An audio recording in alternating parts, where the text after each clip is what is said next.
Segunda de Macabeos. Primera carta a los judíos de Egipto, capítulo 1.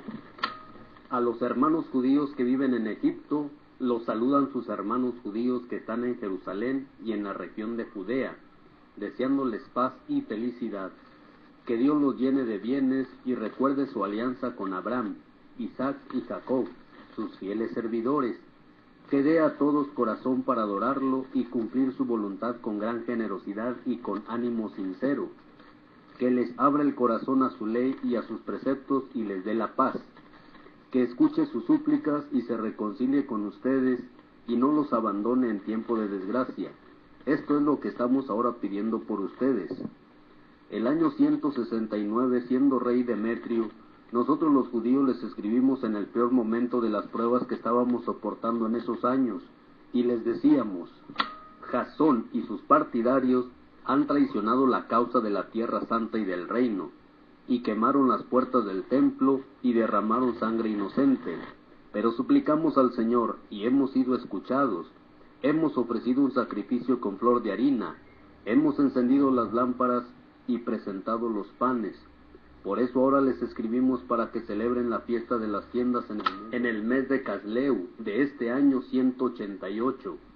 Segunda carta. Los habitantes de Jerusalén y Judea, sus ancianos y Judas, saludan y desean prosperidad a Aristóbulo, profesor del rey Ptolomeo, de la raza de los sacerdotes ungidos, y a los judíos que están en Egipto, salvados por Dios de grandes peligros. Le damos gracias porque nos vino en ayuda contra el propio rey. Él mismo derribó a los que combatían contra la ciudad santa. Su jefe partió para Persia con un ejército al parecer invencible, pero los sacerdotes de la diosa Nanea le tendieron una trampa y lo mataron en su templo.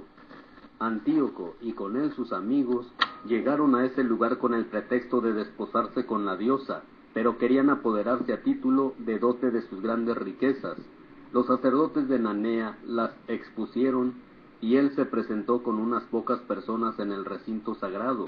Pero en cuanto entró Antíoco, cerraron el templo, abrieron la puerta secreta en el techo y a pedradas aplastaron al jefe, descuartizaron los cadáveres y cortándoles las cabezas, las arrojaron a los que estaban afuera.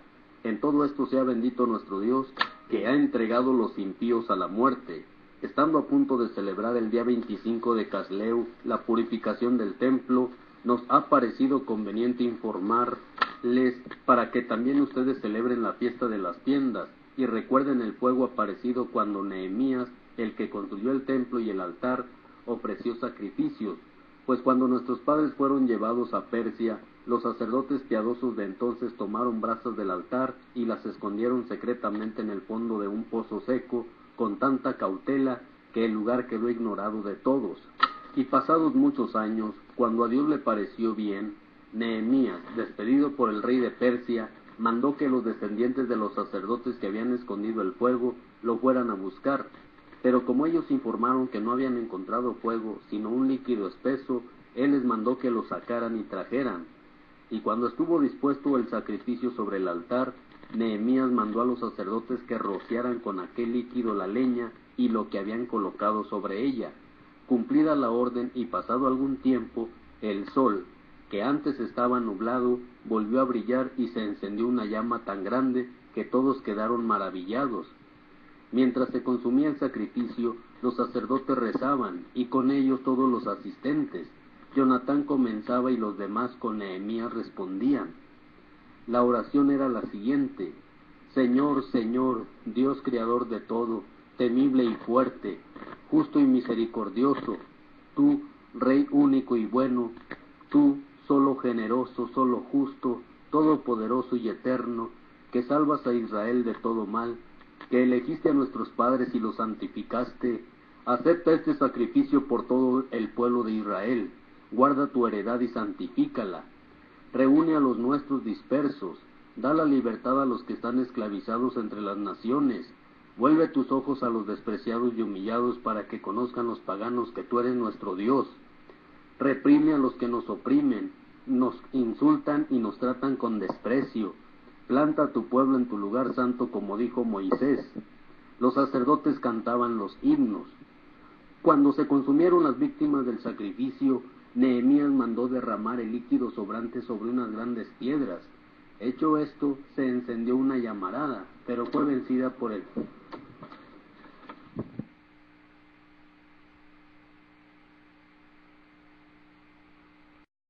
Libro segundo de los Macabeos, capítulo 1, versículo 22. Cumplida la orden y pasado algún tiempo, el sol que antes estaba nublado volvió a brillar, y se encendió una llama tan grande que todos quedaron maravillados. Mientras se consumía el sacrificio, los sacerdotes hacían oración. Todos los sacerdotes con Jonatán que comenzaba, y los demás como Nehemías, respondían. La oración era la siguiente: Señor, Señor Dios, Creador del todo, temible y fuerte, justo y misericordioso, tú, Rey único y bueno, tú, solo generoso, solo justo, todopoderoso y eterno, que salvas a Israel de todo mal, que elegiste a nuestros padres y los santificaste, acepta el sacrificio por todo tu pueblo Israel. Guarda tu heredad y santifícala. Reúne a los nuestros dispersos. Da libertad a los que están esclavizados entre las naciones. Vuelve tus ojos a los despreciados y abominados, y conozcan los gentiles que tú eres nuestro Dios. Aflige a los que tiranizan y ultrajan con arrogancia. Planta a tu pueblo en tu lugar santo, como dijo Moisés. Los sacerdotes salmodiaban los himnos. Cuando fue consumido el sacrificio, Nehemías mandó derramar el líquido sobrante sobre unas grandes piedras. Hecho esto, se encendió una llamarada que quedó absorbida por el mayor resplandor que brillaba en el altar. Cuando el hecho se divulgó y se refirió al rey de los persas, que en el lugar donde los sacerdotes deportados habían escondido el fuego, había aparecido aquel líquido con el que habían santificado las ofrendas del sacrificio Nehemías y sus compañeros, el rey, después de verificar tal hecho, mandó alzar una cerca haciendo sagrado el lugar. El rey recogía grandes sumas y las repartía a quienes quería hacer favores. Nehemías y sus compañeros llamaron a ese líquido Neftar, que significa purificación. Pero la... Libro segundo de los Macabeos, capítulo 2. Jeremías esconde los utensilios del culto. Se encuentra en los documentos que el profeta Jeremías mandó a los deportados que tomaran fuego como ya se ha indicado. Y como el profeta, después de darles la ley, ordenó a los deportados que no se olvidaran de los preceptos del Señor, ni se desviaran en sus pensamientos al ver ídolos de oro y plata y las galas que los envolvían, entre otras cosas, les exhortaba a no apartarse de la ley de sus corazones. Se decía también en el escrito cómo el profeta, después de una revelación, mandó llevar consigo la tienda y el arca, y cómo salió hacia el monte donde Moisés había subido para contemplar la heredad de Dios. Y cuando llegó Jeremías, encontró una estancia en forma de cueva. Allí metió la tienda, el arca y el altar del incienso, y tapó la entrada. Volvieron algunos de sus acompañantes para marcar el camino, pero no pudieron encontrarlo.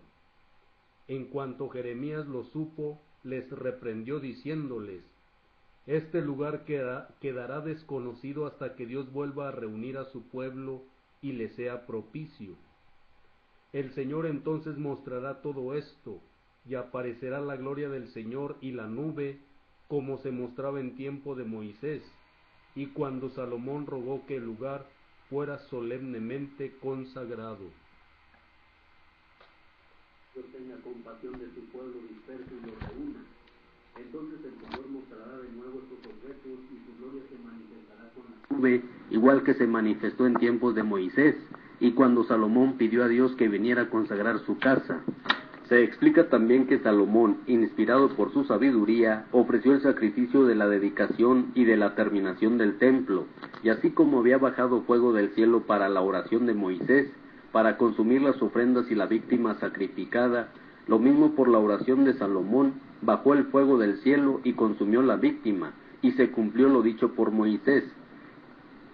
Ya que la víctima por el pecado no fue comida, la consumió el fuego. Salomón celebró igualmente los 8 días de fiesta.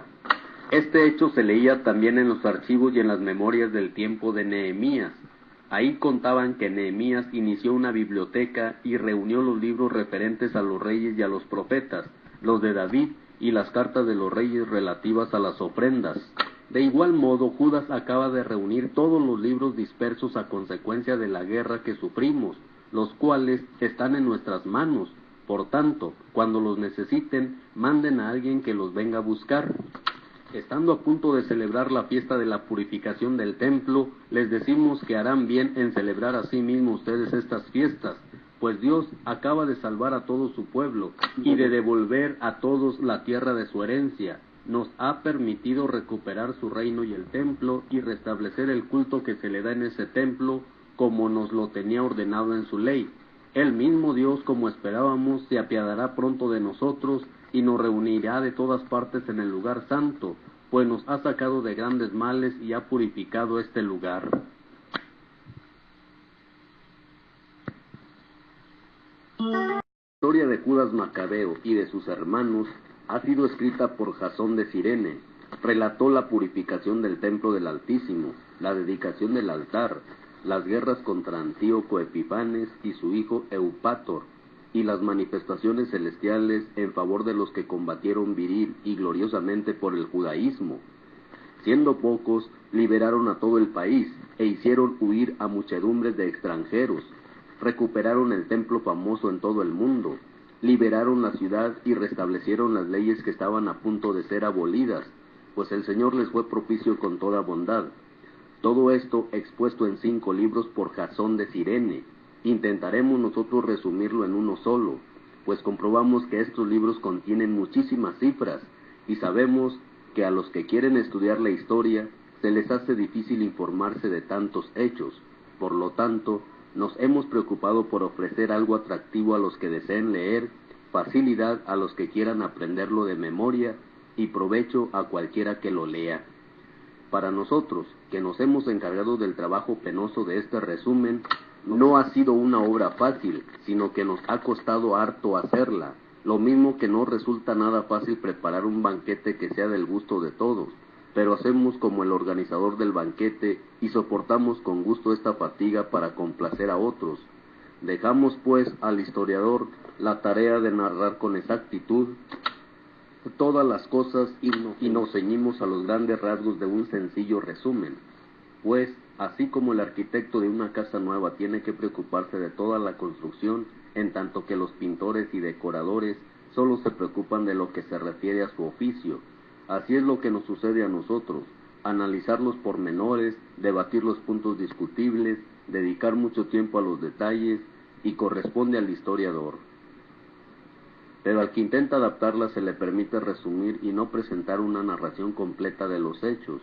Vamos pues a empezar la narración sin alargar lo dicho anteriormente, pues sería absurdo alargarse en lo que precede la historia y ser breves en la narración de la historia. Heliodoro quiere despojar el templo, capítulo 3. Mientras la ciudad santa gozaba de una paz completa y las leyes eran observadas lo mejor posible, gracias a la piedad del sumo sacerdote Onías y su repudio a toda maldad, hasta los reyes honraban el lugar santo y lo enriquecían con magníficos regalos. Así, por ejemplo, Seleuco, rey de Asia, pagaba de su dinero los gastos de los sacrificios, pero un tal Simón, sacerdote de la tribu de Bilgá, administrador del templo, se enemistó con el sumo sacerdote porque decía que a él le correspondía la fiscalización de los mercados de la ciudad. No pudiendo vencer a Onías, se fue a Apolonio de Tarso, gobernador de Celesiria y Fenicia, y le comunicó que el tesoro de Jerusalén estaba repleto de riquezas incontables, que había allí una cantidad inmensa de dinero que nada tenía que ver con los gastos que demandaban los sacrificios, y era fácil que todo eso llegara a manos del rey. Apolonio se entrevistó con el rey y le informó de las agitadas riquezas. Este mandó a Heliodoro, encargado de sus negocios, con una carta que lo autorizaba para trasladar aquellos tesoros. Heliodoro se puso pronto en camino, simulando que iba a visitar a Celesiria y la Fenicia, pero con el propósito de ejecutar las órdenes del rey. Llegado a Jerusalén, fue recibido amigablemente por la ciudad y el sumo sacerdote, al que informó de la denuncia que habían hecho. Hizo saber el motivo de su visita, preguntando si las cosas eran realmente así. El sumo sacerdote explicó que se trataba de unos depósitos pertenecientes a huérfanos y viudas. Una parte pertenecía a Hircano, hijo de Tobías, personaje de muy alta posición, al que también alcanzaban estas calumnias. De todas maneras, el tesoro era de 400 talentos de plata y 200 de oro. En fin, Onías mostró que era del todo imposible defraudar a los que habían puesto su confianza en la santidad del lugar y en la majestad inviolable de aquel templo venerado en todo el mundo. Pero Heliodoro, siguiendo las órdenes reales, sostenía que todos aquellos tesoros debían pasar a manos del rey. En el día señalado para proceder a hacer el inventario, reinaba en toda la ciudad una gran conmoción. Los sacerdotes estaban ante el altar con sus vestiduras sagradas y suplicaban al cielo, el que había dado la ley sobre los bienes en depósito, debía conservarlos para quienes los habían depositado. No se podía mirar el rostro del sumo sacerdote sin quedar impresionado, pues su aspecto y su palidez demostraban la angustia de su alma. Le invadía una especie de temor que le hacía temblar de pies a cabeza, mostrando a quienes lo observaban el dolor de su corazón. De las casas salía la gente en tropel, con gran confusión, para suplicar todos juntos por el lugar santo que iba a ser profanado. Las mujeres ceñidas de saco desde los pechos llenaban la calle. Las más jóvenes, que no debían todavía salir a la calle, unas corrían hacia las puertas, otras subían a los muros y otras se asomaban por las ventanas. Todas, levantando las manos al cielo, tomaban parte en la súplica. Uno se sentía conmovido al ver aquella muchedumbre postrada desordenadamente en tierra y al sumo sacerdote muy angustiado. Mientras ellos suplicaban al Señor Todopoderoso para que guardara intactos y seguros los depósitos del templo para aquellos que los habían entregado, Heliodoro comenzó a ejecutar lo que había decidido. Estaba ya con su guardia junto al tesoro, cuando el Señor de los espíritus y de todo poder hizo que se produjera una gran manifestación, y todos los que con Heliodoro se habían atrevido a acercarse, pasmados ante el poder de Dios, quedaron sin fuerza ni coraje. Se les apareció un caballo con una riquísima montura, y sobre él un terrible jinete, lanzándose con impetud, levantó contra Heliodoro sus patas delanteras. El jinete parecía tener armadura de oro. Aparecieron también dos jóvenes robustos y muy hermosos, magníficamente vestidos, que poniéndose a ambos lados de Heliodoro, lo azotaban sin cesar, moliéndolo a golpes. Heliodoro cayó en tierra, envuelto en una gran oscuridad. Entonces lo tomaron y lo llevaron en una camilla. Así fue sacado incapaz de poderse valer por sí mismo. Aquel que poco antes había entrado orgulloso con gran séquito y escolta en el tesoro, todos reconocieron claramente el poder de Dios. A consecuencia de la intervención divina, se quedó mudo y no tenía esperanzas de salvar su vida. Los judíos, mientras tanto, bendecían al Señor, que había llenado de gloria su lugar santo. El templo, poco antes inundado de temor y miedo, se llenó de gozo y alegría por la extraordinaria manifestación de Dios. Luego algunos de los familiares de Heliodoro pidieron a Onías que invocara al Altísimo, para que él concediera la gracia de vivir al que estaba como muerto. El sumo sacerdote, por su parte, temía que el rey sospechara alguna maquinación de los judíos contra Heliodoro y ofreció un sacrificio por su salud. Mientras el sumo sacerdote ofrecía el sacrificio de expiación, se aparecieron otra vez a Heliodoro los mismos jóvenes, vestidos de la misma manera, y poniéndose ante él le dijeron: «Da gracias al sumo sacerdote Onías, pues por él te concede el Señor la gracia de vivir, y tú, que has sido azotado por orden del cielo, haz saber a todos la grandeza del poder de Dios». Dicho esto, desaparecieron. Heliodoro, después de ofrecer al Señor un sacrificio y de orar largamente a aquel que le había perdonado la vida, se despidió de Onías y volvió con sus guardias donde el rey. Allí empezó a dar testimonio de las obras del Dios Altísimo que había visto con sus propios ojos. El rey preguntó a Heliodoro a quién podría mandar de nuevo a Jerusalén para realizar lo que él no había hecho.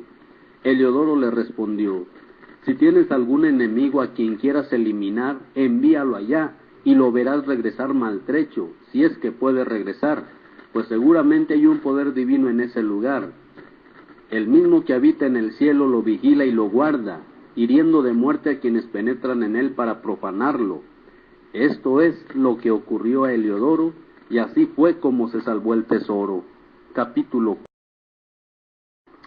Simón, antes mencionado, delator de los tesoros del templo y traidor a la patria, calumniaba a Onías como si él hubiera maquinado lo que había espantado a Heliodoro, y fuera la causa de lo que andaba mal.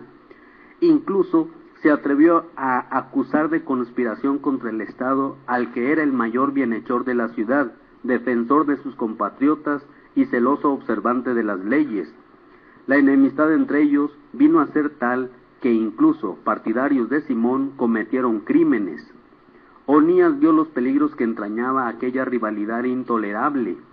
Incluso Apolonio, hijo de Menesteo, gobernador de Celesiria y Fenicia, instigaba a Simón al mal.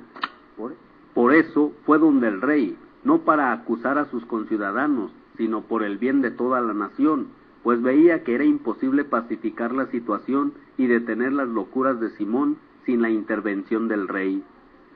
Una crisis cultural. Cuando el rey Seleuco dejó la presente vida, su hijo Antíoco, por sobrenombre Epífanes, le sucedió en el trono.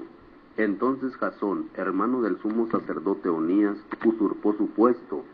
Después de prometer al rey en una conversación 360 talentos de plata y 80 de otras rentas, se comprometió además a firmar el pago de otros 150 si le daba facultad para instalar por su cuenta un gimnasio y un centro para la promoción cultural de la juventud, y para conceder a varios habitantes de Jerusalén los derechos de los ciudadanos antioquenos. Con el consentimiento del rey y con el poder en su mano, pronto fue arrastrando a sus compatriotas a las costumbres de los griegos. Renunció a los privilegios que los reyes habían concedido a los judíos por medio de Juan, padre de Eupólemo, el que hizo la embajada de amistad y alianza de romanos y judíos. Suprimió las instituciones legítimas e introdujo algunas costumbres nuevas contrarias a la ley. Así pues, muy gustoso, fundó un gimnasio bajo la misma fortaleza e indujo a lo mejor de la juventud a educarse al modo griego. El paganismo se propagó por la influencia de Jasón, que tenía más de impío que de sumo sacerdote. Las costumbres griegas estaban tan de moda que los sacerdotes ya no demostraban interés por el servicio del altar, despreciaban el santuario y descuidaban los sacrificios, y en cuanto empezaba el lanzamiento del disco, corrían al estadio para tomar parte en competencias atléticas prohibidas por la ley.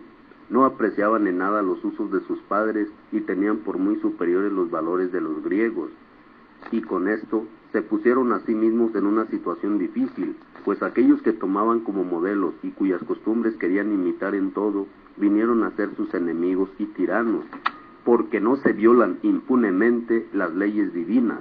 El período siguiente lo manifestará.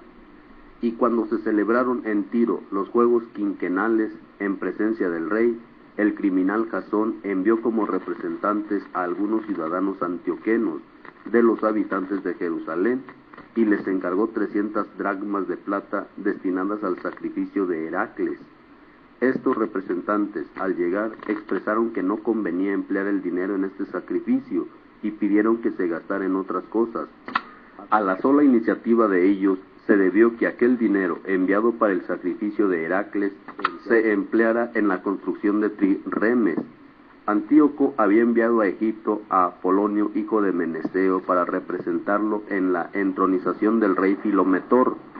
Y cuando Antíoco supo que aquel se había convertido en sus adversarios políticos, se preocupó de su seguridad, y por eso, pasando por Jaffa, se presentó en Jerusalén. Fue muy bien recibido por Jasón y por toda la ciudad, e hizo en su entrada entre aclamaciones y antorchas. Después se fue con sus tropas a Fenicia. 3 años después, Jasón envió a Menelao, hermano del ya mencionado Simón, para llevar el dinero al rey y gestionar la negociación de asuntos urgentes. Menelao se hizo presentar al rey, a quien impresionó por su aire de persona de autoridad, y logró el cargo de sumo sacerdote, ofreciendo 300 talentos de plata más que Jasón. Así, provisto del mandato real, regresó sin nada digno de un sumo sacerdote, sino más bien con el furor de un cruel tirano y la rabia de una fiera salvaje. Jasón, que por su parte había usurpado el cargo a su hermano, ahora suplantado por otro, tuvo que huir al país de Amán. Menelao tenía el poder, pero nada pagaba del dinero prometido al rey, aunque Sóstrato, comandante de la fortaleza, se lo reclamaba, pues el rey lo había encargado de cobrar los impuestos. Así que el rey mandó a llamar a ambos. Menelao dejó como reemplazante a su hermano Lisímaco y Sóstrato a Crates, jefe de los chipriotas. El sacerdote Onías es asesinado. Mientras tanto, sucedió que los habitantes de Tarso y de Malos se sublevaron, porque sus ciudades fueron cedidas como regalo a Antíoquida, concubina del rey. Inmediatamente partió el rey para restablecer el orden, dejando en su lugar a Andrónico, uno de sus ministros. Menelao pensó aprovechar aquella oportunidad y robó algunos objetos de oro del templo que regaló a Andrónico. También logró vender otros en Tiro y en las ciudades de los alrededores. Cuando Onías ya no pudo dudar de lo que había hecho Menelao, se refugió en Dafné, cerca de Antioquía, lugar de asilo, y desde allí lo denunció. Por esto Menelao, a solas con Andrónico, lo incitaba a que acabara con Onías. Andrónico fue donde Onías y se ganó con engaño su confianza. Estrechando su mano y dándole la mano con juramento, persuadió a Onías, aunque a éste no le faltaban sospechas, a salir de su refugio, e inmediatamente le dio muerte sin respeto alguno de la justicia. Por este motivo no solo los judíos, sino también gente de otra nacionalidad se indignaron y se apenaron por el injusto asesinato de aquel hombre. Y cuando el rey volvió de las regiones de Celesiria, los judíos de Jerusalén, junto con los griegos que eran partidarios de la justicia, fueron a verlo para quejarse por el asesinato de Onías. El rey se conmovió y se puso triste, e incluso lloró al recordar la personalidad y la noble conducta del difunto. Se enojó con Andrónico y le quitó inmediatamente su cargo. Luego ordenó que le rasgaran las ropas y lo condujeran, atravesando toda la ciudad hasta el lugar donde había cometido el asesinato de Onías, y allí mismo ordenó que le echaran fuera de este mundo, dándole así Dios la pena merecida. Lisímaco cometió muchos robos sacrílegos en Jerusalén con el consentimiento de Menelao, y como las cosas se supo, la multitud se amotinó contra Lisímaco, después que muchos objetos de oro ya habían salido de la ciudad. Cuando Lisímaco vio al pueblo sublevado y enfurecido, armó 3,000 hombres e inició la represión violenta, poniendo por jefe a un tal Aurano, hombre ya de edad y de muy poca cabeza. Atacado pues por la gente de Lisímaco, el pueblo reaccionó con piedras y palos, e incluso recogían puñados de ceniza que allí había, arrojándola contra los hombres de Lisímaco. De esta manera hirieron a muchos de ellos, mataron a algunos y el resto lo pusieron en fuga. En cuanto al ladrón sacrílego Lisímaco, lo ajusticiaron junto al tesoro.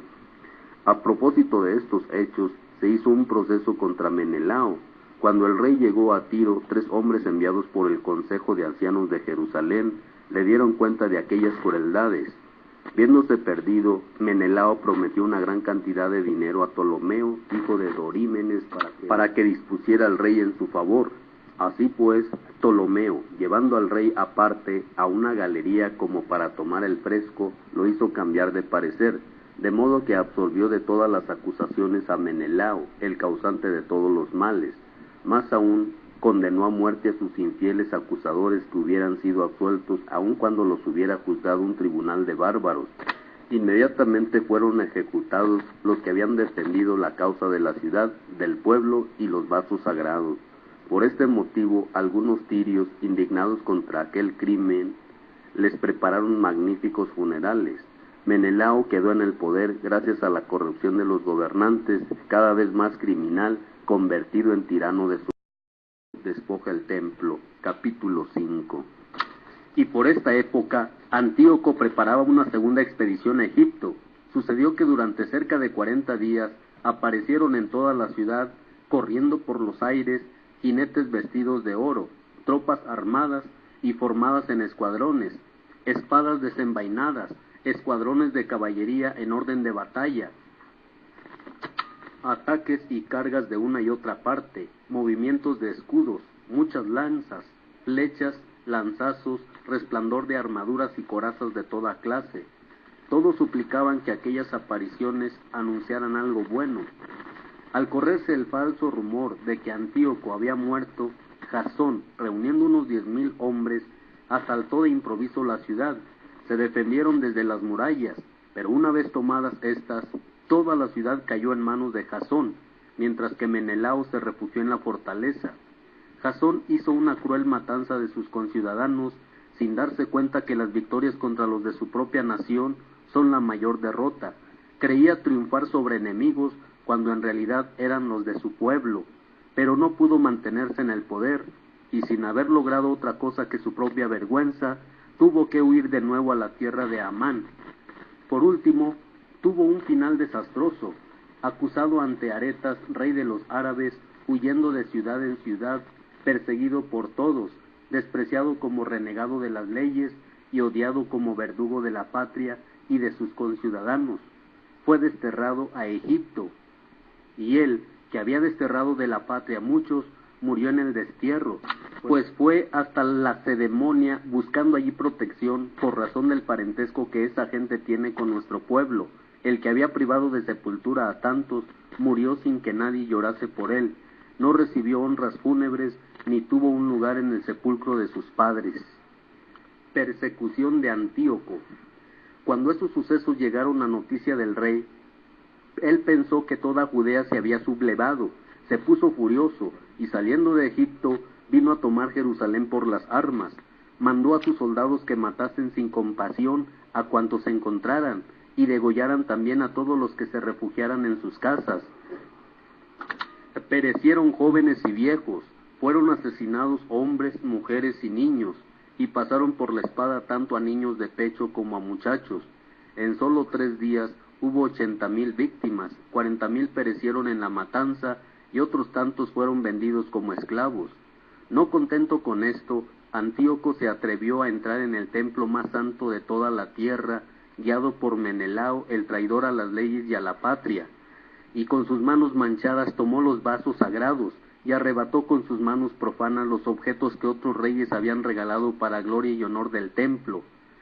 Pero al actuar Antíoco en forma tan insolente, no sabía que el Señor lo dejaba profanar su templo para castigar a los habitantes de la ciudad, porque sus pecados lo habían hecho enojarse. Pues si la ciudad no hubiera sido tan pecadora, Antíoco habría sido flagelado apenas entró, como lo fue Heliodoro, enviado por Seleuco para robar el tesoro. También él se habría arrepentido de su osadía, pero no había escogido Dios al pueblo para el templo, sino el templo para la nación. Por esto, también el templo ha participado de las desgracias de la nación, así como después participó de su restauración, y tras haber sido abandonado en el tiempo de la ira de Dios, de nuevo fue restablecido en su gloria cuando se apaciguó el Señor Santísimo. Antíoco, llevando consigo 1,800 talentos que había robado del templo, partió rápidamente para Antioquía, tan orgulloso que se hubiera creído capaz de navegar por tierra y andar a pie por el mar. Al marchar, dejó ministros suyos para reprimir a nuestra raza en Jerusalén, a Filipo, de origen frigio y de modales más bárbaros que el que lo había puesto, en Garizim a Andrónico, y a estos hay que añadir a Menelao, que los ganaba por su odio a sus conciudadanos. Sí, este hombre tenía odio enorme a sus hermanos judíos. Además, Antíoco envió a Apolonio con un ejército de 22,000 soldados, con orden de degollar a todos los hombres de edad adulta y de vender a las mujeres y los niños. Llegando a Jerusalén simulando paz, esperó hasta el día sagrado del sábado. Entonces sorprendió a los judíos en su descanso, ordenó a sus ayudantes que hicieran un desfile militar y mató a todos los que habían ido a ver el espectáculo. Recorriendo las calles, los soldados mataron una gran muchedumbre. Y Judas Macabeo, sin embargo, y con él otros 10, se habían retirado al desierto, aceptando compartir la vida de los animales salvajes. Allí se alimentaban con puras legumbres, pues no querían comer carnes impuras. La persecución religiosa, capítulo 6. Poco tiempo después, el rey envió a Geronte el ateniense con el fin de obligar a los judíos a dejar las leyes paternas y a no vivir más según las leyes de Dios. Además, debían profanar el templo de Jerusalén, dedicándolo a Dios olímpico. De igual manera debían dedicar el templo del monte Garizim a Dios hospitalario, conforme a los deseos de los habitantes del lugar. Esta agravación del mal fue penosa e insoportable, incluso para la masa. El templo se vio invadido por las orgías de los paganos que venían a divertirse con las prostitutas. En los pórticos se efectuaba el comercio sexual.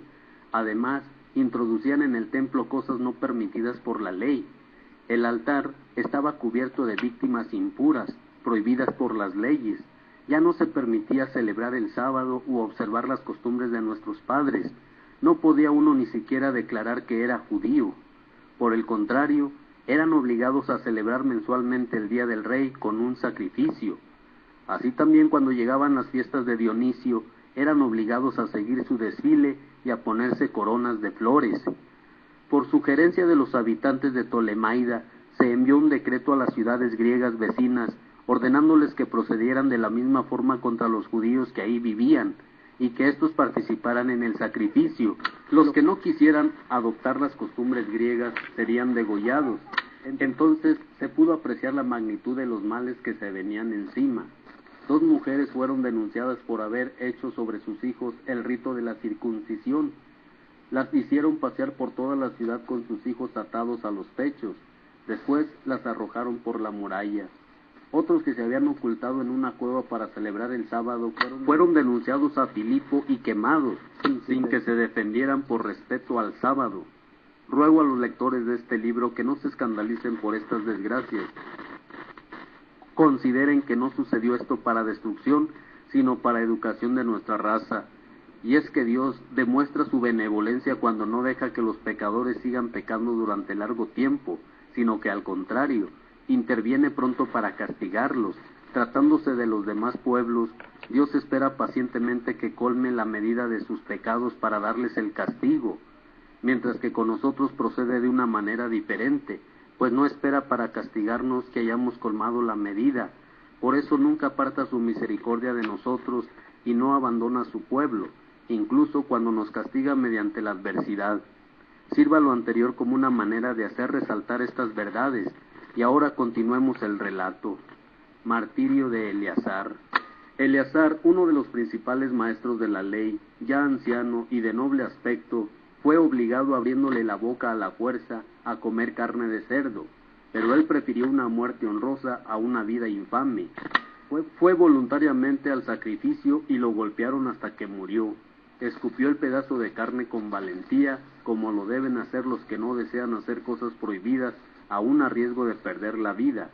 Los que presidían ese banquete impío lo tomaron aparte, pues lo conocían desde hacía mucho tiempo y trataron de convencerlo que simulara comerse aquella carne, pero que comiera en realidad cosas permitidas preparadas por él mismo. De esta manera se libraría de la muerte, aprovechando esta benevolencia de sus amigos de siempre. Él prefirió tomar una noble resolución que correspondía a su ancianidad y a la vida irreprochable que había llevado desde su niñez, pero sobre todo por respeto a las santas leyes establecidas por Dios. Respondió que mejor lo enviaran al lugar de los muertos, y añadió: a nuestra edad sería indigno disimular, pues muchos jóvenes creerían que yo, a los 90 años, me he pasado a las costumbres paganas.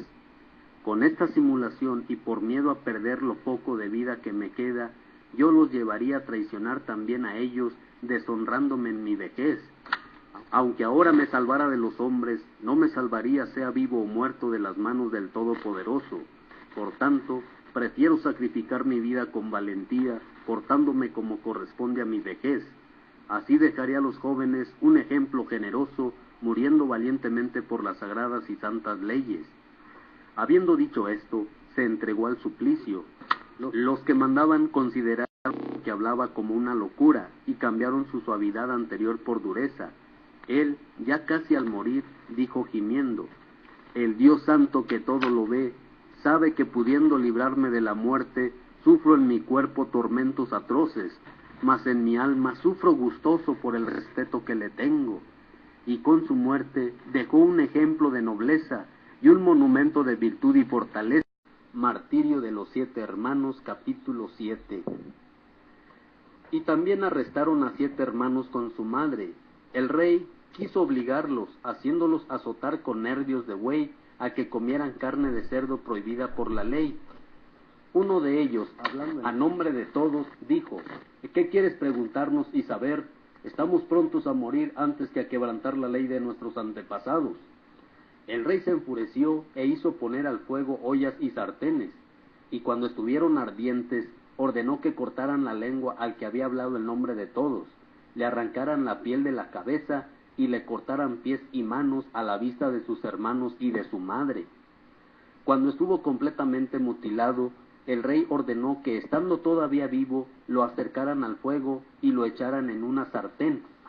Mientras el vapor de la sartén se esparcía a lo lejos, los otros se daban valor mutuamente, y con la madre para morir con valentía, y decían: el Señor Dios todo lo ve, y en realidad tiene compasión de nosotros, tal como lo anunció a Moisés en su cántico.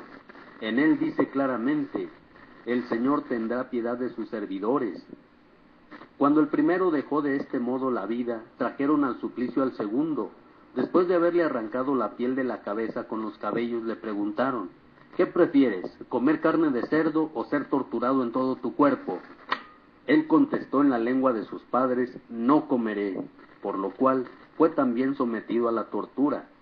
En el momento de entregar el último suspiro, dijo: asesino, nos quitas la presente vida, pero el Rey del mundo nos resucitará. Nos dará una vida eterna a nosotros que morimos por sus leyes. Después de esto castigaron al tercero, presentó la lengua tan pronto como se lo mandaron y extendió sus manos con intrepidez. Tuvo además el valor de declarar: de Dios he recibido estos miembros, pero por amor a sus leyes los desprecio, y de Dios espero recobrarlos. El propio rey y su corte se conmovieron por el valor de este joven que despreciaba sus sufrimientos. Una vez muerto éste, sometieron al cuarto a las mismas torturas. A punto de expirar, se expresó así: más vale morir a manos de los hombres y aguardar las promesas de Dios que nos resucitará. Tú, en cambio, no tendrás parte en la resurrección de la vida. Trajeron enseguida al quinto y lo torturaron, pero él, fijando los ojos en el rey, le decía: aunque mortal, tienes la autoridad sobre los hombres y haces lo que quieres, sin embargo no pienses que nuestra raza está abandonada por Dios. Espera un poco y verás su gran poder cuando te atormenten a ti y a tus descendientes. Después de este, fueron a traer al sexto, quien dijo a punto de morir: no te equivoques. En verdad, es por causa de nosotros mismos que sufrimos todo esto, porque pecamos contra nuestro propio Dios. Por eso nos han pasado cosas asombrosas, pero tú no te imagines que vas a quedar impune después de haber hecho la guerra a Dios. Por encima de todo, se debe admirar y recordar a la madre de ellos, que vio morir a sus 7 hijos en el espacio de un día. Lo soportó, sin embargo, incluso con alegría, por la esperanza que ponía en el Señor, llena de nobles sentimientos, animaba a cada uno de ellos en el idioma de sus padres, estimulando con ardor varonil sus reflexiones de mujer, y les decía: no me explico cómo nacieron de mí, no fui yo la que les dio el aliento y la vida, no fui yo la que les ordenó los elementos de su cuerpo. Por eso, el Creador del mundo, que formó al hombre en el comienzo y dispuso las propiedades de cada naturaleza, les devolverá en su misericordia el aliento y la vida, ya que ustedes los desprecian ahora por amor a sus leyes. Antíoco pensó que se burlaba de él y sospechó que eran palabras injuriosas. Mientras el menor seguía con vida, no solo trató de ganarlo con palabras, sino que con juramentos le prometía hacerlo rico y feliz, con tal de que abandonara las tradiciones de sus padres. Lo haría su amigo y le confiaría altos cargos. Pero como el joven no le hacía ningún caso, el rey mandó llamar a la madre y la invitó a que aconsejara a su hijo para salvar su vida. Después de pedírselo 2 veces ella aceptó convencer a su hijo, se inclinó sobre él y burlándose del cruel tirano, le dijo en su lengua patria: Hijo mío, ten compasión de mí, que durante 9 meses te llevé en mi seno y te he amamantado durante 3 años. Te crié y te eduqué hasta el día de hoy. Te pido, hijo mío, que mirando al cielo y a la tierra y a cuanto hay en ella, conozcas que de la nada hizo Dios todo esto, y también el género humano fue hecho así. No temas a ese verdugo, sino que haciéndote digno de tus hermanos, recibe la muerte para que vuelva yo a encontrarte con tus hermanos en el tiempo de la misericordia. En cuanto ella terminó de hablar, el joven dijo: ¿Qué esperan? No obedezco las órdenes del rey, sino los preceptos de la ley dada a nuestros padres por Moisés. Y tú que has inventado tantos suplicios en contra de los hebreos, no escaparás de las manos de Dios. Sepas que nosotros padecemos por nuestros pecados.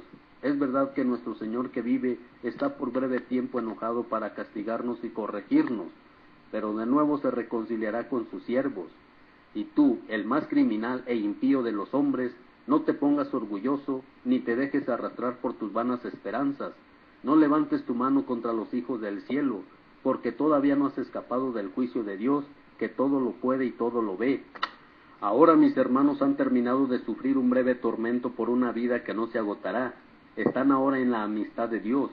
Tú en cambio sufrirás las penas merecidas por tu soberbia. Yo con mis hermanos entrego mi cuerpo y mi vida por las leyes de mis padres, invocando a Dios para que pronto se apiade de nuestra raza. Y tú con tormentos y azotes llegues a confesar que Él es el único Dios, que en mí y en mis hermanos se detenga la cólera del Todopoderoso, que justamente descarga sobre toda nuestra raza. Muy enojado el rey se enfureció con este más que contra los otros, muy molesto por sus sarcásticas burlas. Así murió también este sin mancha, plenamente confiado en Dios. Después de todos sus hijos, murió también la madre. Todo lo dicho sea bastante para tener noticias de lo acontecido en torno a los sacrificios paganos de los suplicios que superaron toda imaginación. De Judas Macabeo, capítulo 8. Entre tanto Judas, por sobrenombre Macabeo, y los que estaban con él, entraban secretamente en los pueblos, llamaban a sus parientes, y reuniendo a los que habían permanecido fieles al judaísmo, llegaron a juntar 6,000 hombres. Rogaban al Señor que mirara por aquel pueblo que todos pisoteaban, que tuviera piedad del santuario profanado por hombres impíos, y que se compadeciera de la ciudad destruida, a punto de ser arrasada, y que escuchara las voces de la sangre que clamaban hacia él, que no se olvidara de la injusta matanza de niños inocentes y manifestara su indignación contra aquellos que habían insultado su nombre. El Señor cambió su aversión en misericordia. En cuanto el Macabeo organizó su tropa, se hizo irresistible a los paganos. Así pues, Judas, llegando de improviso, incendiaba ciudades y pueblos, se apoderaba de los lugares estratégicos y ponía en fuga numerosos enemigos. Las más de las veces aprovechaban la noche para tales expediciones, pero por todas partes hablaban de él y de su valor. Al ver Filipo que este hombre progresaba poco a poco y que sus éxitos eran cada día más frecuentes, escribió a Ptolomeo, general de Seleucia y Fenicia, para que lo viniera a ayudar en el servicio del rey. Este nombró enseguida a Nicanor, hijo de Patroclo, uno de sus primeros amigos, y lo envió al frente de unos 20,000 hombres procedentes de todas las naciones, con la orden de acabar con todos los judíos, y puso a su lado a Porquías, general de mucha experiencia en asuntos de guerra. Nicanor se proponía obtener 2,000 talentos con la venta de esclavos judíos para pagar el tributo debido por el rey a los romanos. Así pues, dio aviso a todas las ciudades del litoral para que vinieran a comprar esclavos por 1 talento, sin darse cuenta que venían sobre él el castigo del Todopoderoso. Al saber Judas que Nicanor venía con un gran ejército, lo comunicó a los suyos. Entonces los cobardes y los que no tenían confianza en la justicia divina se dieron a la fuga. Otros, en cambio, vendiendo cuanto les quedaba, rogaban a Dios que los librara del impío Nicanor, que los había vendido antes de luchar. Si no los libraba por sus méritos, que lo hiciera por consideración a la alianza hecha con sus padres y por ese nombre grande y venerable con el que se bendecía a su pueblo. El Macabeo, reuniéndose y reorganizando sus tropas en número de 6,000 hombres, los exhortaba a no temer al enemigo y a combatir con valentía contra sus injustos agresores, sin tener en cuenta su superioridad numérica. Les recordó cómo estos habían profanado el lugar santo, exterminando a los habitantes de Jerusalén y suprimido las instituciones antiguas. Ellos, les dijo, vienen confiados en sus armas y en su audacia, pero nosotros tenemos puesta nuestra confianza en Dios Todopoderoso, que puede exterminar con un solo gesto a todos los que nos invaden y aún al mundo entero. Les enumeró todas las oportunidades en que Dios había venido en ayuda de sus padres, especialmente cuando hizo perecer 185,000 hombres en Sennacherib. También les recordó lo que sucedió en Babilonia, en la batalla contra los Gálatas, pues ese día 8,000 judíos combatían al lado de 4,000 macedonios, y al encontrarse estos en apuros, sus aliados judíos exterminaron solo a 20,000 enemigos con la ayuda que les vino del cielo, y se apoderaron de un gran botín. Los animó con estas palabras y los dispuso a morir por las leyes y por la patria.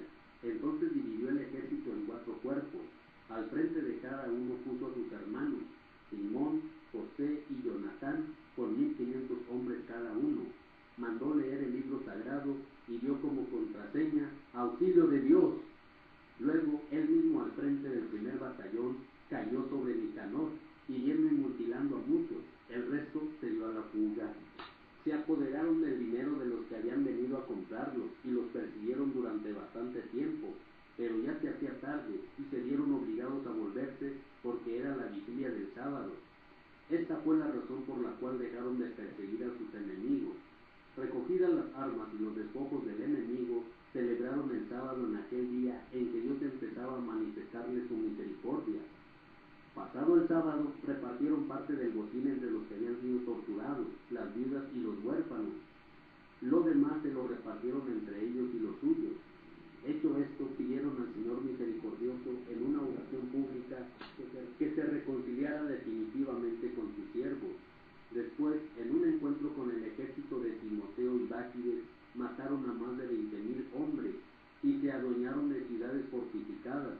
Repartieron los abundantes despojos por partes iguales entre ellos mismos, los que habían sido torturados, los huérfanos, las viudas y los ancianos. Las armas tomadas al enemigo se guardaron cuidadosamente en lugares seguros. El resto del botín lo llevaron a Jerusalén. Mataron al jefe de los guardias de Timoteo, hombre muy criminal que había hecho mucho mal a los judíos. Después, mientras celebraban la victoria en Jerusalén, quemaron vivos a los que habían quemado las puertas del templo, incluso a Calístenes, que se había refugiado en una casita. Así le dieron el pago merecido por su impiedad. El 3 veces criminal Nicanor, que había traído miles de negociantes para comprar a los judíos, quedó humillado con el auxilio de Dios por aquellos mismos que él había despreciado. Despojado de su rico traje, huyendo a través de los campos como fugitivo, llegó a Antioquía demasiado feliz todavía de haber escapado a la destrucción de su ejército. El que se había propuesto pagar el tributo debido a los romanos con la venta de los judíos, afirmaba ahora que estos eran invencibles e invulnerables, pues tenía a alguien que luchaba por ellos siempre que obedecieran las leyes prescritas por él. Libro segundo de los Macabeos, capítulo 9. Fin de Antíoco Epífanes. Sucedió por este tiempo que Antíoco hubo de retirarse desordenadamente de las regiones de Persia. En efecto, habiendo entrado en la ciudad llamada Persépolis, pretendió saquear el santuario y oprimir la ciudad. Ante ello, la muchedumbre, sublevándose, acudió a las armas y le puso en fuga.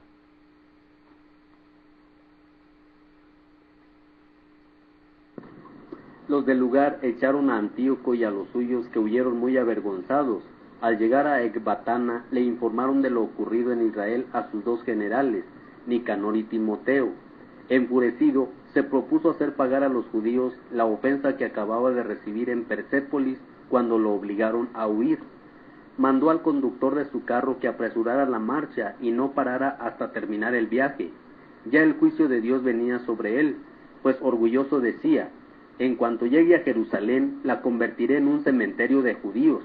Pero el Señor que todo lo ve, el Dios de Israel, lo castigó con una enfermedad incurable de carácter interno. Acababa de hablar cuando sintió en su estómago un dolor insoportable y comenzó a ser torturado en todo su cuerpo.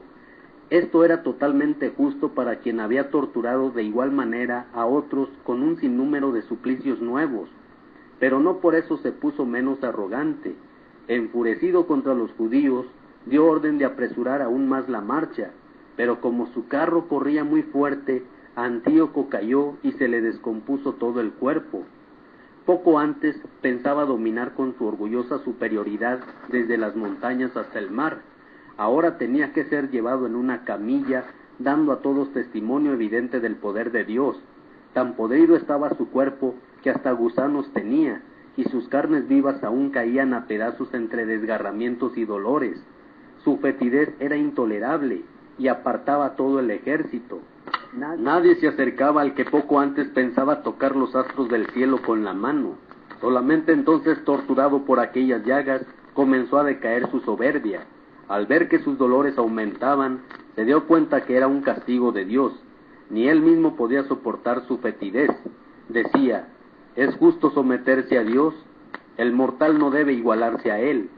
Y el desdichado oraba a Dios cuando éste ya no quería compadecerse de él. Había marchado a Jerusalén para arrasarla y convertirla en un cementerio. Ahora prometía reconstruirla y declararla ciudad libre.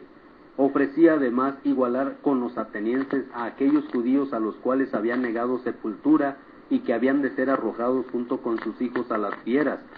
Había saqueado el templo y profanado el lugar sagrado. Ahora prometía adornarlo ricamente, devolverle en mayor número los vasos sagrados y pagar todos los gastos de los sacrificios. Y en fin, prometía que se haría judío y recorrería todos los lugares proclamando el poder de Dios. Todavía más, como ni aun así disminuían sus dolores, porque había caído sobre él el justo juicio de Dios, desesperado por su salud, escribió a los judíos esta carta suplicante diciéndoles: a los honrados ciudadanos judíos, mucha salud, prosperidad y bienestar de parte del rey y general Antíoco. Si están ustedes bien, junto con sus hijos, y se les cumplen sus deseos, demos gracias al cielo, recordando sus muestras de cariño y benevolencia. Al volver de Persia, enfermé de gravedad, por lo que me ha parecido necesario preocuparme de la seguridad común de todos ustedes. No desespero de mi situación, antes bien, tengo gran esperanza de salir de esta enfermedad. Pero consideré que también mi padre, cuando salía para alguna campaña militar hacia las regiones altas, designaba a su futuro sucesor para que sus súbditos no se preocuparan si sucedía algún hecho imprevisto o se anunciaba alguna desgracia y supieran todos en manos de quién quedaba el poder. También me doy cuenta que los reyes y príncipes vecinos están espiando la ocasión y esperando el momento oportuno. Por eso he designado rey a mi hijo Antíoco, a quien ya les había presentado y recomendado a la mayoría de ustedes cuando tenía que ir a las regiones del norte. A él le he escrito la carta que les comunico. Les pido pues que, teniendo en cuenta los beneficios que recibieron de mí, todos y cada uno de ustedes, conserven su benevolencia hacia mí y hacia mi hijo. Estoy seguro de que él, siguiendo mi política con moderación y humanidad, vivirá en buen acuerdo con ustedes. De esta forma acabó aquel blasfemo y asesino, sufriendo atroces tormentos. Murió entre montañas y en tierras extrañas, con una muerte miserable. Su compañero Filipo transportó su cuerpo y luego se retiró a Egipto, a la corte de Ptolomeo Filometor, porque temía al hijo de Antíoco. Judas purifica el templo. Y con la ayuda de Dios, el Macabeo y los suyos se apoderaron del templo y de la ciudad. Destruyeron los altares levantados por los extranjeros en las plazas, así como en los recintos sagrados. Purificado el templo, hicieron otro altar, y después de sacar fuego del pedernal, ofrecieron sacrificios tras 2 años de interrupción. De nuevo quemaron incienso, prendieron las lámparas y colocaron los panes de la presencia. Hecho esto, tirados en el suelo, le pedían al Señor que no les mandara más tales desgracias, y que si llegaban de nuevo a pecar, los corrigiera con suavidad y no los entregara otra vez en manos de extranjeros blasfemos y feroces. Sucedió que la purificación del templo tuvo lugar en la misma fecha en que los extranjeros lo habían profanado, es decir, el 25 del mes Casleu. Por 8 días celebraron con alegría la fiesta, de la misma manera que se celebraba la fiesta de las chozas, recordando cómo, poco tiempo antes, por esa misma fecha, andaban escondiéndose en los cerros y cuevas como si fueran fieras. Por ello, llevando tirsos, ramas verdes y palmas, entonaban himnos a aquel que había llevado a buen término la purificación de su lugar santo. Por votación pública, decidieron que la nación entera de los judíos conmemorara todos los años este acontecimiento. Judas vence a los idumeos. Acabamos de decir cuál fue el fin de Antíoco llamado Epifanes. Vamos ahora a narrar los acontecimientos sucedidos bajo Antíoco Eupator, hijo del impío, resumiendo las desgracias debidas a las guerras. En efecto, una vez heredado el reino, puso al frente de sus asuntos a Lisias, también general supremo de Celesiria y Fenicia. Pues bien, Ptolomeo, llamado Macrón, fue el primero en hacerles justicia a los judíos, y conmovido por las injusticias que con ellos se cometían, trató de solucionarles satisfactoriamente todos sus problemas. Pero los amigos del rey Eupator tomaban pretexto de esto para acusarlo ante el rey. Lo llamaban continuamente traidor, recordando que había abandonado la isla de Chipre, que Filometor le había confiado para pasarse al partido de Antíoco Epifanes. Al no poder desempeñar con decoro tan alto cargo, desesperado, se envenenó y así acabó con su vida. Fue entonces cuando Gorgías, nombrado general de aquellas regiones, comenzó a pagar tropas que hostigasen sin tregua a los judíos. Entonces también los idumeos, dueños de fortalezas muy importantes, hostigaban a los judíos y acogiendo a los fugitivos de Jerusalén, procuraban prolongar la guerra. Los partidarios del Macabeo, después de suplicar y pedir al Señor que vinieran a combatir a su lado, atacaron las fortalezas de los idumeos. Dieron el asalto y las plazas fuertes cayeron en su poder. Rechazaron a los que peleaban en la muralla, degollando a cuantos caían en sus manos, y mataron más de 20,000 hombres. No menos de 9,000 se refugiaron en 2 torres muy bien fortificadas, con todo lo necesario para resistir un asedio prolongado. El Macabeo, dejando a Simón, José Zaqueo y a los que con ellos estaban con fuerzas suficientes para mantener el asedio, se marchó donde más falta hacía su presencia. Los hombres de Simón, seducidos por la avaricia, se dejaron comprar a precio de plata por los de las torres y a cambio de 60,000 monedas permitieron que escaparan un cierto número de ellos. Apenas el Macabeo lo supo, reunió a los jefes del pueblo y acusó a esos hombres por haber vendido a sus hermanos por dinero y haber dejado escapar libres a sus enemigos.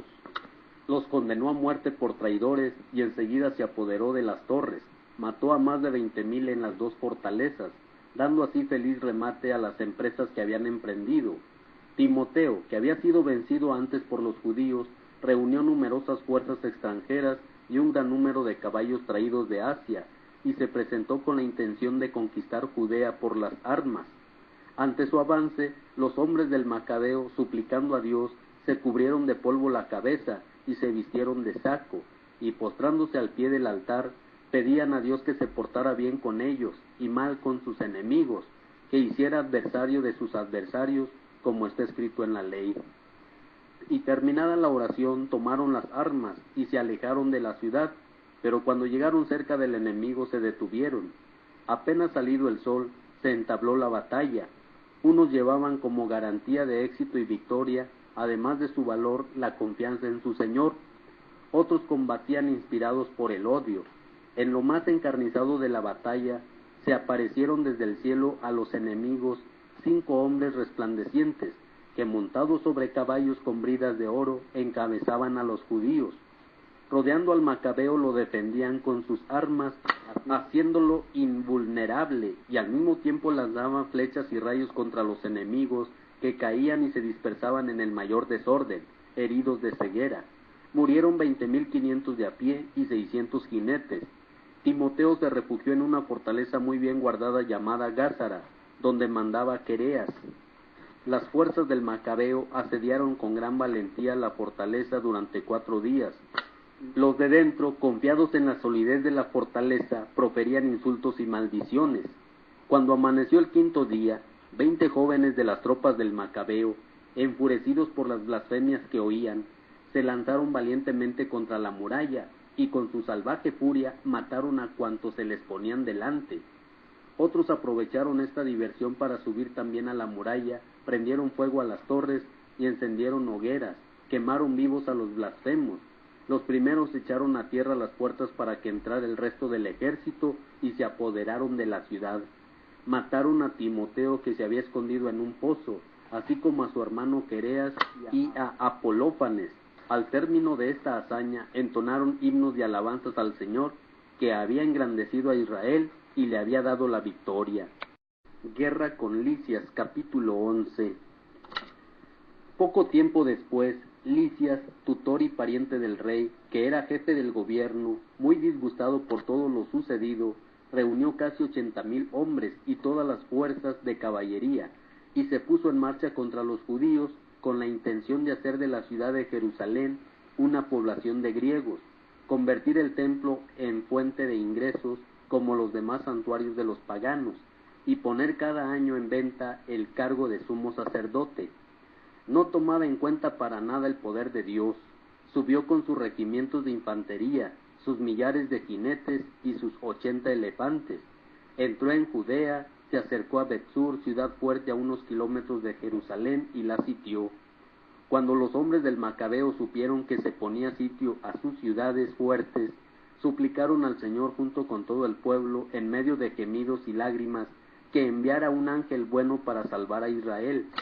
El Macabeo en persona tomó él primero las armas y exhortó a los demás a que juntamente con él afrontaran el peligro y ayudaran a sus hermanos. Partieron todos juntos llenos de entusiasmo. Cuando estaban cerca de Jerusalén, apareció, poniéndose al frente de ellos, un jinete vestido de blanco, con armadura de oro. Todos a una voz bendijeron entonces a Dios misericordioso, y sintieron enardecerse sus ánimos, dispuestos no solo a acometer a hombres, sino aún a las fieras más salvajes y a murallas de hierro. Avanzaban equipados con este aliado enviado del cielo, pues el Señor se había compadecido de ellos. Se lanzaron como leones sobre los enemigos, abatieron 11,000 hombres de a pie y 1,600 jinetes, y obligaron a huir a los demás. La mayoría de ellos huyeron heridos y desarmados. Hasta el mismo Lisias, para poder salvarse, huyó vergonzosamente. Lisias, que era hombre inteligente, reflexionando sobre la derrota que había sufrido, comprendió que los hebreos eran invencibles, porque el Dios poderoso luchaba con ellos. Entonces les mandó un mensajero para convencerlos de que aceptaran la paz con toda clase de condiciones justas, comprometiéndose a persuadir al rey a que se reconciliara con ellos. El Macabeo aceptó la oferta de Lisias mirando el bien común. En efecto, el rey concedió todo cuanto el Macabeo exigió a Lisias por escrito. La carta de Lisias decía así: Lisias al pueblo judío, salud. Juan y Absalón, embajadores de ustedes, nos han entregado sus peticiones por escrito, pidiéndonos una respuesta. He expuesto al rey cuanto era conveniente, y lo que era de competencia mía lo he concedido. Por consiguiente, si ustedes mantienen su buena voluntad hacia el Estado, también yo procuraré en adelante colaborar en favor de ustedes. En cuanto a los detalles, tengo dada orden a sus enviados y a los míos que los discutan con ustedes. Sigan bien. Año 148, el 24 del mes de Dios Corintio. La carta del rey decía lo siguiente: el rey Antíoco saluda a su hermano Lisias.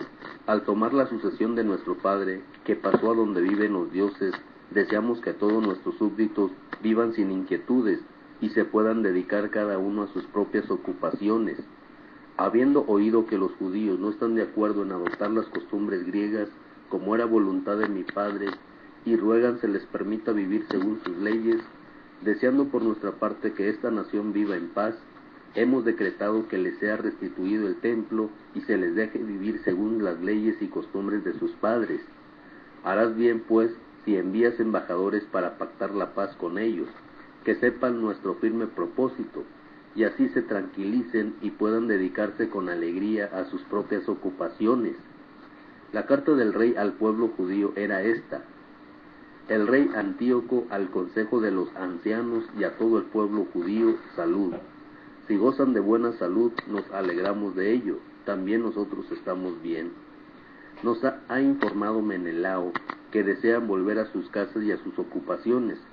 Por tanto, decreto una amnistía para todos los que vuelvan antes del 30 del mes sántico. Los judíos podrán en adelante vivir según sus costumbres en cuanto a las comidas y gobernarse por sus propias leyes como antes. Ninguno de ellos será molestado en modo alguno por su conducta anterior. He mandado a Menelao para que los tranquilice. Les deseo buena salud. El año 148, el día 15 del mes sántico.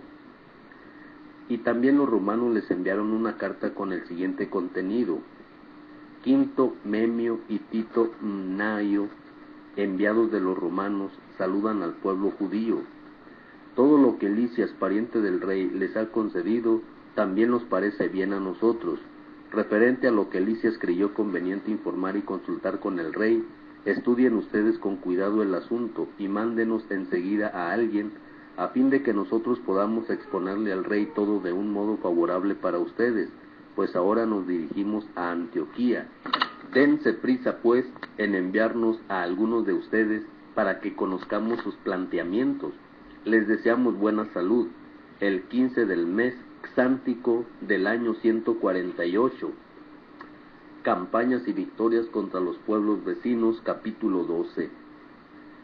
Y concluidos estos pactos, Lisias volvió junto al rey y los judíos comenzaron a dedicarse a las labores del campo. Pero los jefes de las diversas regiones, Timoteo y Apolonio, hijo de Geneo, así como Jerónimo y Demófenes, además de Nicanor, jefe de los chipriotas, no los dejaban gozar de paz y reposo. Además, los habitantes de Jaffa cometieron este enorme crimen. Con pretexto de agradar a los judíos que vivían entre ellos, la ciudad decidió que harían un paseo junto con sus mujeres e hijos en unas naves que tenían preparadas. Disimularon sus malas intenciones y los judíos aceptaron para mostrar sus deseos de convivencia pacífica y su ausencia de recelos. Pero cuando se hallaron en alta mar, los echaron al agua y perecieron como 200 personas. Cuando Judas Macabeo se enteró de la crueldad cometida con sus compatriotas, se lo comunicó a sus hombres, y después de invocar a Dios justo juez, se puso en camino contra los asesinos de sus hermanos. Incendió por la noche el puerto, y quemó las embarcaciones, y pasó a cuchillo a los que se habían refugiado allí.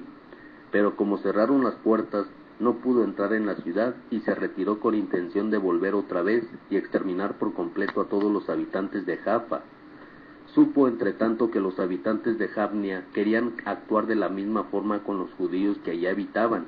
Atacó también de noche a los jamnitas, e incendió el puerto y las naves. El incendio fue tal que el resplandor se veía desde Jerusalén a distancia de 50 kilómetros.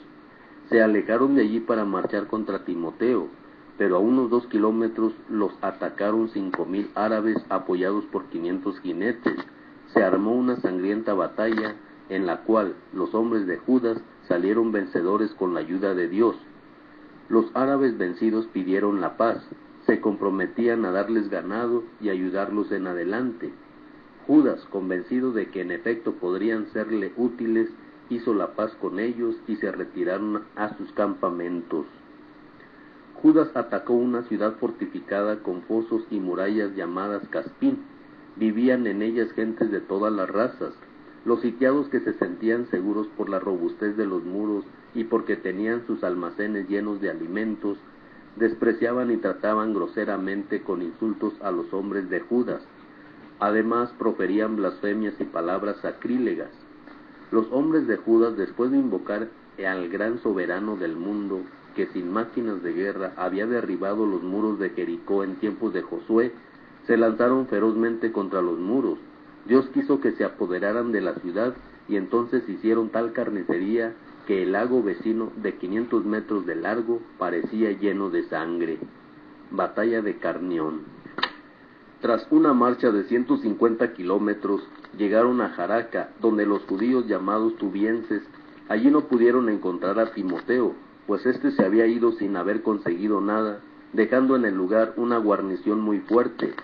Dositeo y Sosípatro, jefes de las tropas del Macabeo, marcharon contra ellos y exterminaron la guarnición de más de 10,000 hombres dejados por Timoteo. El macabeo entonces, ordenando su ejército en batallones, puso a aquellos dos a su cabeza y se lanzó contra Timoteo, que tenía consigo 20,000 hombres de infantería y 2,500 jinetes. Al saber Timoteo que Judas venía contra él, envió a las mujeres y a los niños y buena parte del equipaje a una fortaleza llamada Carnión, lugar inexpugnable y de difícil acceso, porque estaba rodeado de profundos desfiladeros. Y cuando se presentó el primer batallón de Judas, el miedo y el pánico se apoderaron de los enemigos como consecuencia de una aparición de aquel que todo lo ve. Emprendieron la fuga unos por un lado y otros por otro, de manera que eran arrastrados por sus propios compañeros y heridos por sus mismas espadas. Judas los perseguía con furia y ardor, acuchillando a aquellos criminales de los que mató a 3,000. Timoteo vino a caer en manos de las tropas de Dositeo y Sosípatro. Pidió con gran astucia que lo dejaran libre, pues decía, estaban en su poder los padres y hermanos de muchos judíos, y serían aniquilados con toda certeza si a él le quitaban la vida. Cuando los hubo convencido, a fuerza de palabras, de que los devolvería sanos y salvos a sus hermanos, lo dejaron libre. Luego partió Judas hacia Carnión y Atargateión, y allí dio muerte a 25,000 hombres. Después de haber derrotado y destruido a estos enemigos, dirigió una expedición contra la ciudad amurallada de Efrón, donde se había establecido Lisias con gente de todas las razas. Jóvenes robustos, apostados ante las murallas, combatían con valor. En el interior había muchas reservas de máquinas y proyectiles de guerra. Después de invocar al Señor, que aplasta con energía las fuerzas de los enemigos, los judíos se apoderaron de la ciudad y mataron unos 25,000 de los que estaban dentro. Partiendo de allí, fueron hasta Escitópolis, ciudad que está a 120 kilómetros de Jerusalén, pero como los judíos que allí vivían atestiguaron que los habitantes de aquella ciudad se habían portado bien con ellos y les habían dado buena acogida en los tiempos en que estaban perseguidos, Judas y los suyos se los agradecieron y les exhortaron a que también en lo sucesivo fueran benévolos con los de su raza. Hecho esto, se volvieron a Jerusalén, pues ya estaba cerca la fiesta de las semanas, o sea, Pentecostés. Después de la fiesta llamada de Pentecostés, marcharon contra Jorgías, gobernador de Idumea. Este salió a su encuentro con 3,000 hombres de infantería y 400 jinetes. Entablada la batalla, cayeron algunos de los judíos. Dositeo, jinete de las tropas de Basenor, hombre muy valiente, agarró a Jorgías por su capa y lo traía con fuerza, porque quería capturar vivo a aquel criminal. Pero un jinete tracio se echó sobre él y le partió el hombro, así que Jorgías pudo huir hacia Marisá. Judas vio que los hombres de Esdrías estaban muy cansados, pues llevaban mucho tiempo luchando. Por eso suplicó al Señor que se hiciera su aliado y los encabezara en el combate. Luego entonó en su lengua patria un himno guerrero, irrumpió de improviso en las tropas de Jorgías y las derrotó. El sacrificio por los muertos. Judas, después de reorganizar el ejército, se dirigió hacia la ciudad de Odolam. Como era fin de semana, se purificaron y celebraron allí el sábado. Al día siguiente buscaron a Judas para ir a recoger los cuerpos de los muertos y a sepultarlos con los suyos en los sepulcros de sus padres. Bajo la túnica de cada muerto encontraron objetos consagrados a los ídolos de Jamnia, prohibidos por la ley a los judíos. Comprendieron entonces por qué habían muerto.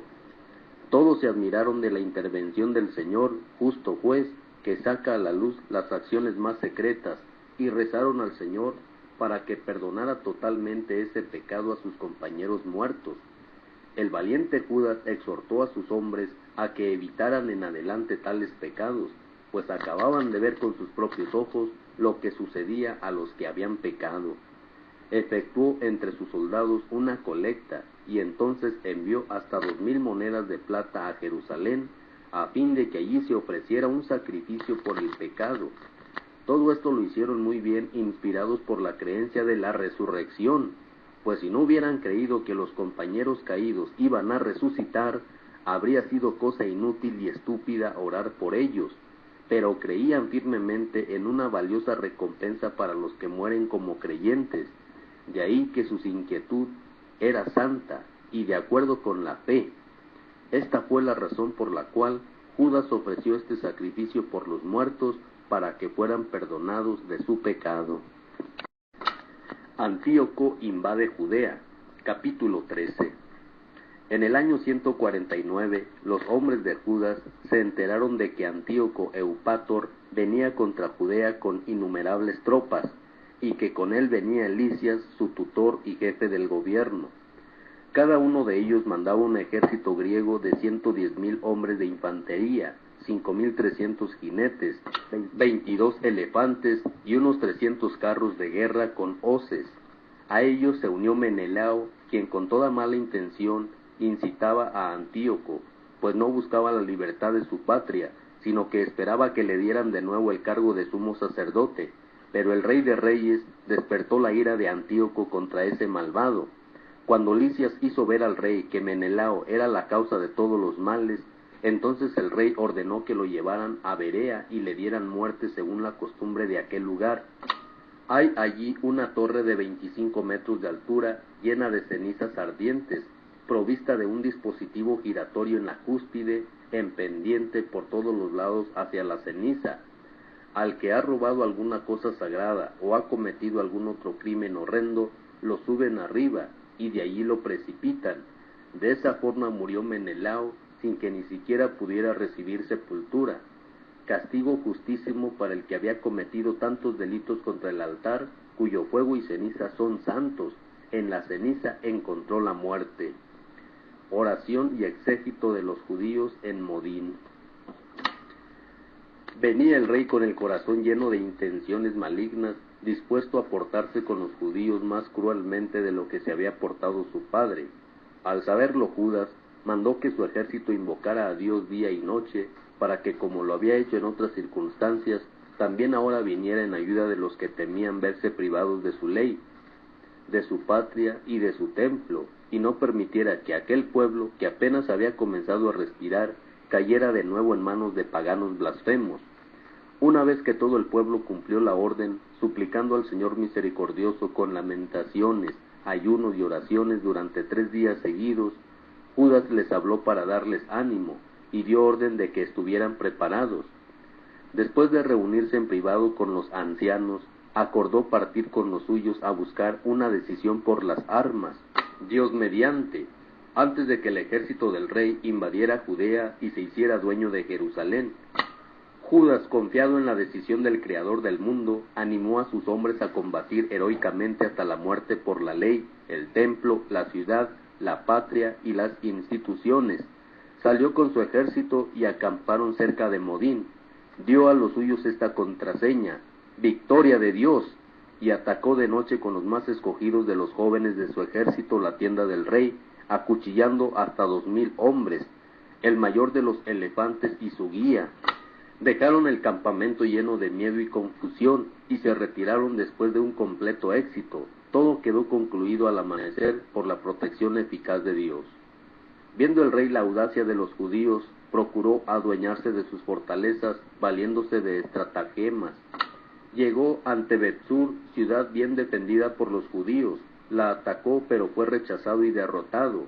Judas hacía llegar a los defensores de la ciudad todo lo que les hacía falta.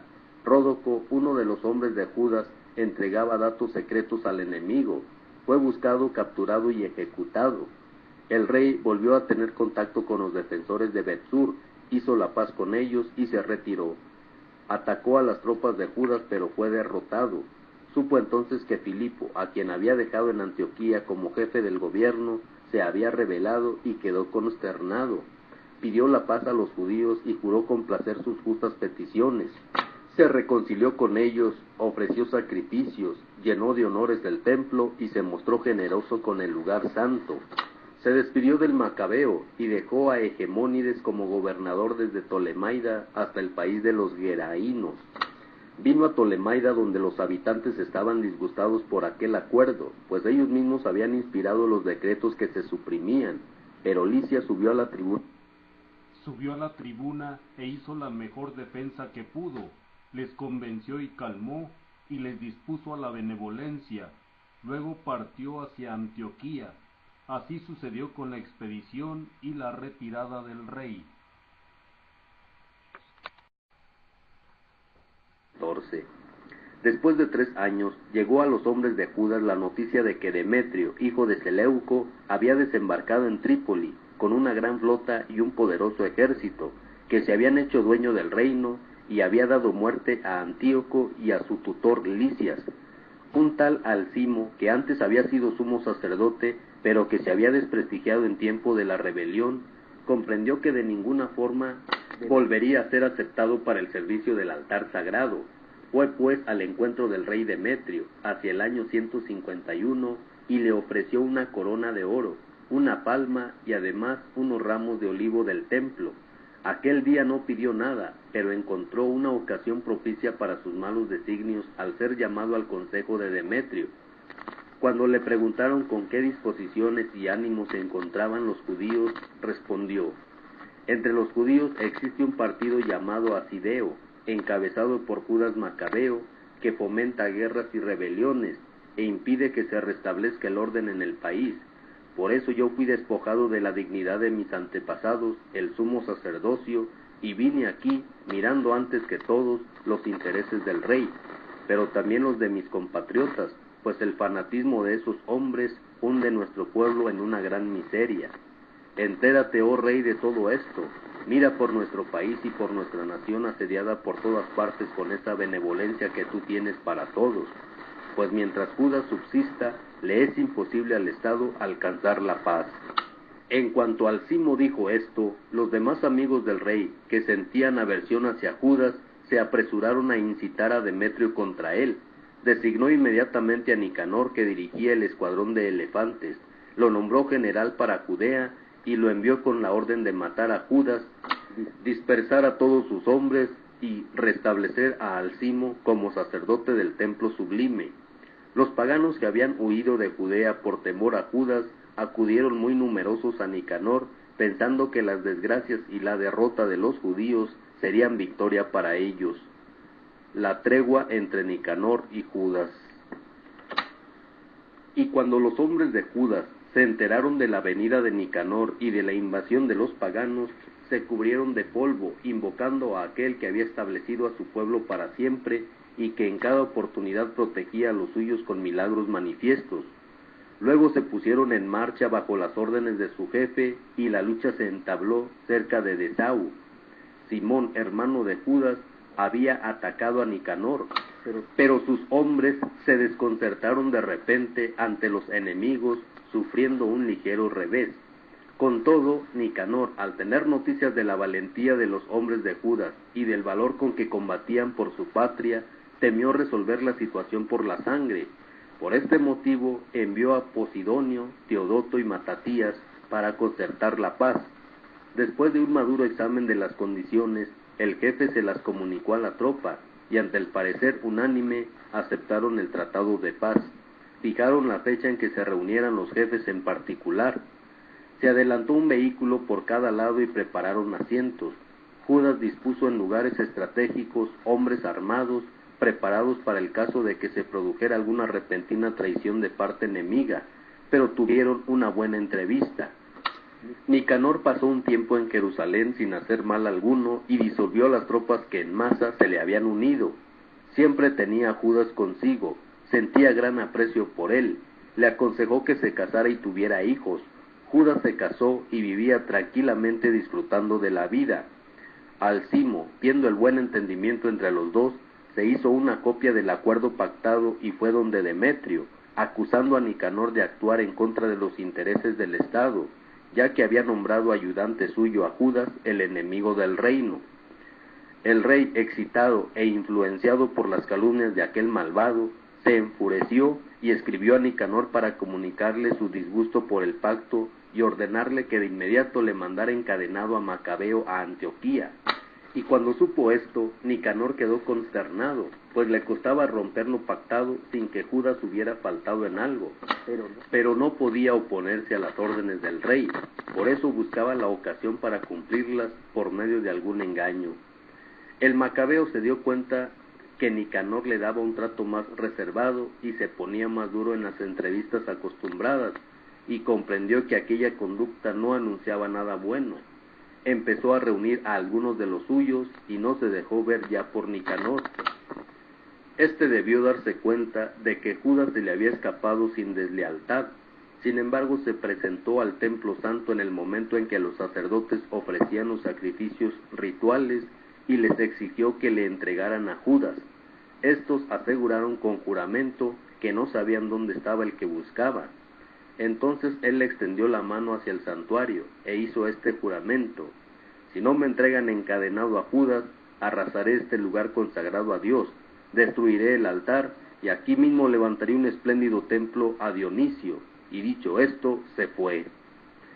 Los sacerdotes, con las manos tendidas al cielo, invocaron a aquel que sin cesar defendió nuestra nación, diciendo: a ti, Señor del universo, que nada necesitas, te agradó tener entre nosotros un templo donde moras. Por eso pues conserva siempre limpia de profanación esta casa que acaba de ser purificada. Rasís, uno de los ancianos de Jerusalén, fue denunciado a Nicanor como varón muy patriota, de muy buena fama, y llamado por su bondad padre de los judíos. En el anterior período de confusión había sido acusado de judaísmo y se había entregado totalmente y con mucho entusiasmo a la defensa del judaísmo. Pues bien, Nicanor, queriendo mostrar su odio contra los judíos, mandó más de 500 soldados a tomarlo preso. Creía que con aprisionarlo daba un grave golpe a los judíos. Cuando ya los soldados estaban a punto de ocupar la torre y forzar la puerta de entrada, ya mandaban a buscar fuego para incendiarla. Rasís, rodeado por todas partes, se hirió en el vientre con su espada. Prefirió morir valerosamente antes que caer en manos extrañas y sufrir ultrajes indignos de su noble origen. Pero a causa de su precipitación no había acertado el golpe, y al ver que las tropas ya entraban por las puertas, reunió sus fuerzas para subir a lo alto del muro y se arrojó varonilmente encima de los soldados. Ellos se retiraron y fue a caer en el espacio vacío. No había muerto todavía, y encendido en valor, se levantó a pesar de la sangre que perdía por todas partes y de sus otras heridas, y atravesó corriendo la tropa. Se detuvo sobre una roca abrupta, y allí, casi sin sangre, se agarró los intestinos con ambas manos y los arrojó sobre la muchedumbre, y así, invocando el nombre del Señor de la vida y del Espíritu, para que se la devolviera un día, dejó la vida. Victoria de Judas y muerte de Nicanor, capítulo 15. Nicanor se enteró de que los hombres de Judas estaban en los alrededores de Samaria y se dispuso a atacarlos con toda seguridad un día sábado. Los judíos que por fuerza lo acompañaban le decían: no intentes aniquilarlos tan feroz y bárbaramente, ten respeto por el día sábado, pues aquel que todo lo ve, lo distinguió y lo declaró santo. Pero el malvado preguntó si en efecto había en el cielo un soberano que hubiera ordenado santificar el sábado. Ellos respondieron: el propio Señor vivo, soberano del cielo, es el que ha mandado celebrar el día séptimo, pues yo como soberano sobre la tierra mando tomar las armas y ejecutar los decretos del rey, pero no pudo llevar a cabo sus propósitos impíos. Nicanor estaba tan seguro de la victoria que se propuso levantar un monumento con los despojos de Judas y de los suyos. Este por su parte se sentía seguro y confiaba en que Dios lo auxiliaría. Alentaba a los suyos a no temer el ataque de los paganos y a no olvidar las veces que Dios los había ayudado, convencido de que también ahora Dios les daría la victoria. Levantó sus ánimos con palabras de la ley y de los profetas, recordándoles los triunfos anteriores.